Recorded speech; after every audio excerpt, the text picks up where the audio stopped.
Assalamualaikum warahmatullahi wabarakatuh. Perkenalkan, nama saya Rosa Mesa Junita, MPMC 1C023008. Di sini saya akan menyampaikan materi tentang instrumen keuangan.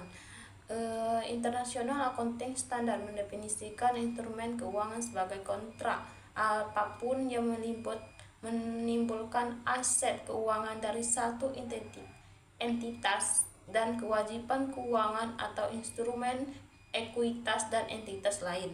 Dengan kata lain, instrumen keuangan biasanya melibatkan kewajiban pada satu pihak seperti komitmen untuk melakukan pembayaran tertentu dan manfaat bagi pihak lain seperti halnya untuk menerima pembayaran tertentu atau bukti kepemilikan dalam satu perusahaan.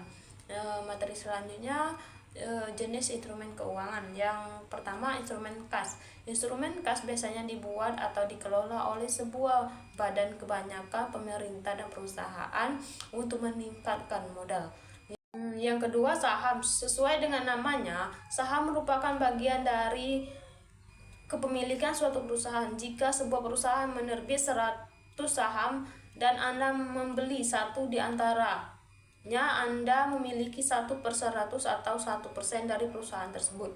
Sejak saat itu hingga menjual saham, Anda berhak atas 1% dari setiap dividen yang dibayar oleh perusahaan itu. 1% suara pada rapat pemegang saham dan lain-lainnya. Penyederhanaan karena perusahaan terkadang memiliki beberapa kelas saham dan setiap kelas memiliki hak berbeda dan diberikan kepada mereka. Yang ketiga, obligasi. Obligasi adalah sertifikat yang diberikan oleh penerbit atau peminjam kepada investor dengan imbalan sejumlah uang tunai. Dalam kasus obligasi, dokumen akan menentukan syarat dan ketentuan termasuk ukuran dan frekuensi. Menentukan syarat dan ketentuan termasuk ukuran dan frekuensi pembayaran kupon atau bunga, dan tanggal obligasi harus dilunasi disebut tanggal jatuh tempo.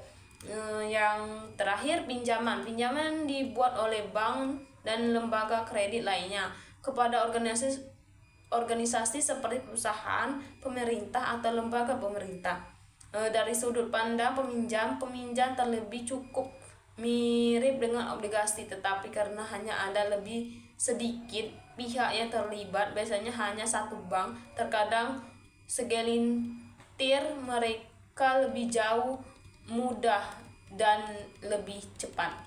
Itulah materi yang bisa saya sampaikan. Jika ada kesalahan, saya mohon maaf. Saya akhiri. Wassalamualaikum warahmatullahi wabarakatuh.